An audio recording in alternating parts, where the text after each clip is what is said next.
अस्सलाम वालेकुम नाज़रीन, मेहरान टीवी सां गॾु मां आहियां सरदार अली लाखो। ऐं सां गॾु साथ ॾींदो न्यूज़ एंकर मुबशर सोलंकी। सभ खां पहिरियां हिकु नज़र हेडलाइंस ते। वाशिंगटन में सहाफ़ियुनि खे आज थियण वारी तक़रीब में हमलो कंदड़ शख़्स जी सुञाणप साम्हूं अची वई। 31 वरिहनि जो graduate Thomas Allen part time teacher रही चुको।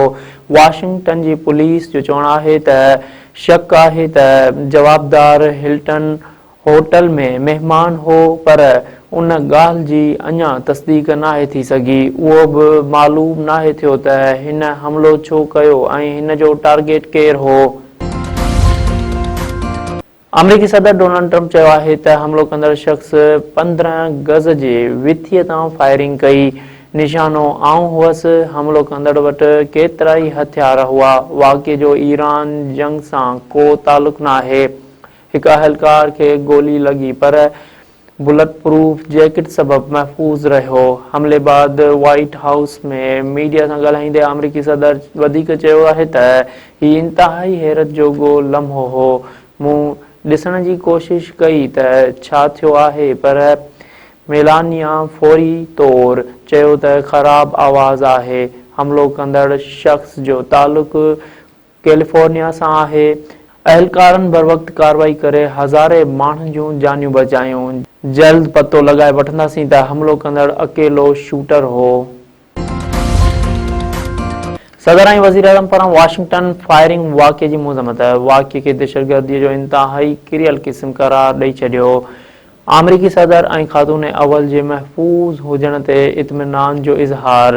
सदर आसिफ अली ज़रदारी चयो आहे त वाशिंगटन में सहाफ़ियुनि खे आज़ाइण वारी तक़रीब में फायरिंग वाक़िए जी जेतिरी मज़म्मत कजे उहा घटि आहे। वज़ीर आज़म शहबाज शरीफ़ चयो आहे त वाशिंगटन में फायरिंग जे वाक़िए ते सदमो पहुतो आहे। उहो ॿुधी ख़ुशी थी आहे त सदर ट्रंप ऐं ख़ातून अव्वल ख़ैरियत सां आहे। ईरानी सदर मसूद पज़ेश्कियान चयो आहे त धमकियुनि ऐं नाकाबंदीअ सां ॻाल्हियुनि में शामिल न थींदासीं। माज़ीअ में अमरीका सां थियल ॻाल्हियुनि में बेइतमादीअ में इज़ाफ़ो कयो आहे।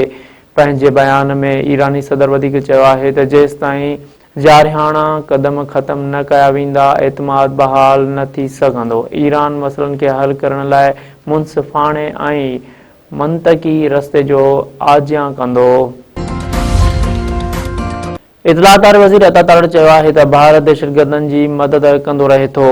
पहलगाम वाक़िए बाबति पाकिस्तान मथां बेबुनियाद इल्ज़ाम लॻाया विया। पाकिस्तान जांच जो मुतालबो कयो त भारत पोइ ते हटी वियो। इस्लामाबाद में प्रेस कॉन्फ्रेंस कंदे अता तारड़ वधीक चयो आहे त पाकिस्तान जो दिफ़ा मज़बूत खां मज़बूत तर थियो आहे। फील्ड मार्शल जे क़यादत में पाक फ़ौज भारतीय अगराईअ जो मुंहुं तोड़ जवाब ॾिनो। दहशतगर्दनि ख़िलाफ़ जंग में पाकिस्तान जानियुनि जूं क़ुर्बानियूं ॾिनियूं आहिनि। कराची में गुम थियल हैदराबाद वासी पोरियत नौजवान जो कोरंगीअ मां लाश मिलियो। हैदराबाद जे ॻोठ दोस्त मोहम्मद सांगी जो रहवासी पोरियत नौजवान गुलाम मुर्तज़ा पुट अल्लाह बचायो। सांगी कराचीअ में मेवात जो रेड़ो हलाए गुज़र सफ़र कंदो हो। इतला ते वारसनि कराची पहुची लाश वसूल कयो। वारसनि जो चवणु आहे त गुलाम मुर्तज़ा जे हर हंधि ॻोल्हा कई, पर किथां बि संदसि को पतो न वियो। अॼु संदसि लाश मिलियो आहे। कंहिं सां का दुश्मनी नाहे। अणधुरी जांच करे इंसाफ़ कयो वञे।